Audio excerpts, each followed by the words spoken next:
The really power of managing change effectively is to understand what happens in our minds when we go through a change and leverage that knowledge to help effectively navigate change.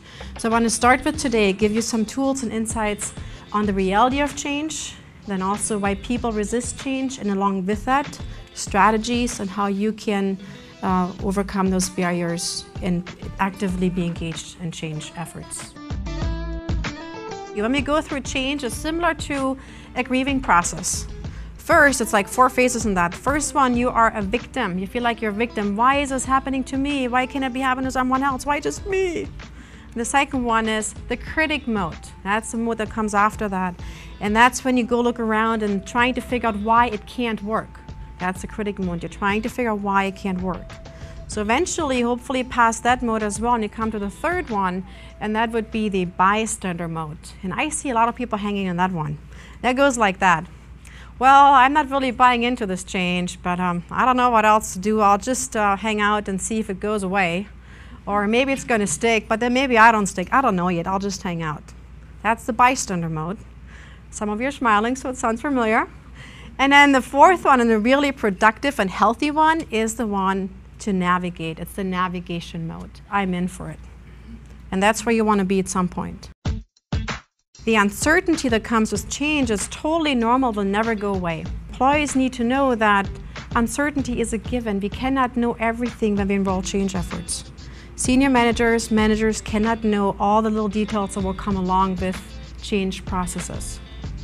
And if you say, I don't believe that, think about yourself. When you, for example, moved to Central Oregon, or even better, when you married your spouse, before you married the spouse, you probably did a lot of research, didn't you, hopefully?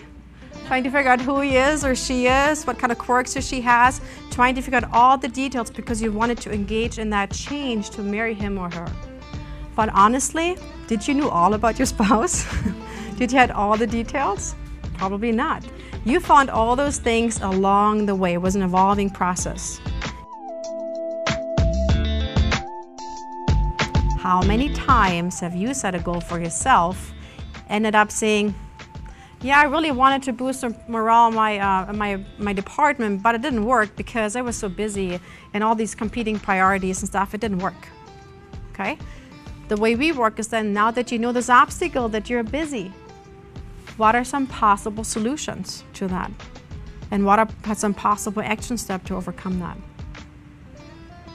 Another person I worked with, she set herself a goal, and she said, you know what, you made me commit to set this goal, and it was something I avoided for like 5 years. Actually, I was trying to solve it, to set this goal, but I never really did it, but you made me commit to it and think through the obstacles. And she said, you know what, I can't believe it. Once I tackled it, it took me 2 hours to complete it. And I was procrastinating for it for 5 years. Isn't that ridiculous? No, maybe. But it's life. That's how we kind of work. So that's why I think it's really important. Sometimes it's hard, specifically now, to go out and take the courage to ask your staff what they think you could improve. So I want to challenge you. I want to challenge you to do something differently as of today. Write a specific goal. What do you want to do differently as of today? What do you take away with you that you can immediately implement? And if not implement, possibly share with your teams.